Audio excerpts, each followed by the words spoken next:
அனுமதிக்கப்படுகிறவைகள் எல்லாமே நன்மைக்காக.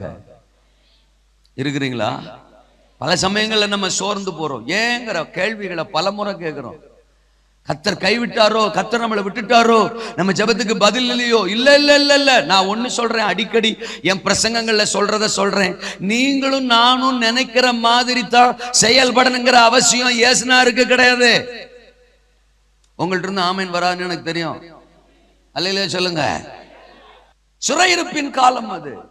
இப்ப பிரச்சனை என்னன்னா, சோதரா, தானியேல் சிறையிருப்பின் காலத்துல இருந்தா அப்படிங்கிற விஷயம் பல காரியங்களை நமக்கு இன்னைக்கு சொல்லி கொடுக்க விரும்புது.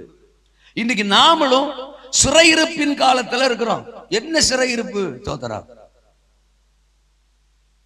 சமுதாயம் தான் பாவம், அசுத்தம், அக்கிரமம், வேசித்தனம், விபச்சாரம், விக்கிரக ஆராதனை, அப்படிப்பட்ட அடிமைத்தனத்துக்குள்ள சிறையிருப்புக்குள்ள கிடக்குதுன்னா, சபையும் எழுப்புதலை வாஞ்சிக்கிற சபை, மாற்றத்தை வாஞ்சிக்கிற சபை, தேசத்தின் மாற்றத்துக்காக மன்றாடுகிற சபையும் இன்றைக்கு அறிந்தோ அறியாமலோ பல்வேறு சிறையிருப்புக்குள்ள கிடக்கிறதான உண்மை.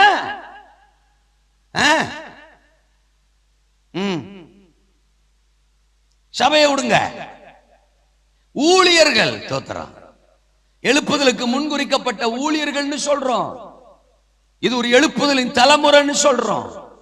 நாம அறிஞ்சோ அறியாமோ இன்னைக்கு பல்வேறு சிறையிருப்புக்குள்ள நாமே கிடக்கிறோம்ல. அல்லேலூயாவா? அன்னைக்கெல்லாம் பிதாக்கள் சொல்லுவாங்க, நாங்கெல்லாம் 1 மணி வரைக்கும் முழிச்சிருந்தோம், 2 மணி வரைக்கும் முழிச்சிருந்தோம், அப்படிலாம் ஜெபம் பண்ணுவோம்னு சொல்லுவாங்க. தோத்திரம். அப்படிலாம் பிரசங்க நம்ம கேட்டிருக்கோம். இப்பயும் நம்ம ஊழியக்காரர்கள்லாம் 1 மணி வரைக்கும், 2 மணி வரைக்கும், 3 சர்வசாதாரணமா முழிச்சிருக்கிறாங்க. வாட்ஸ்அப்ல, பேஸ்புக்ல. அல்லேலூயா சொல்லுங்க. இன்டர்நெட்ல. தோத்திரம். என்னமோ பிதாக்கள் தான் பெரிய சாதனையா சொல்லிட்டு போயிட்டாங்க. தோத்திரம். நாங்க அப்படியே மணிக்கணக்கா ராத்திரிலாம் முழிச்சு கிடப்போம் அப்படின்னு.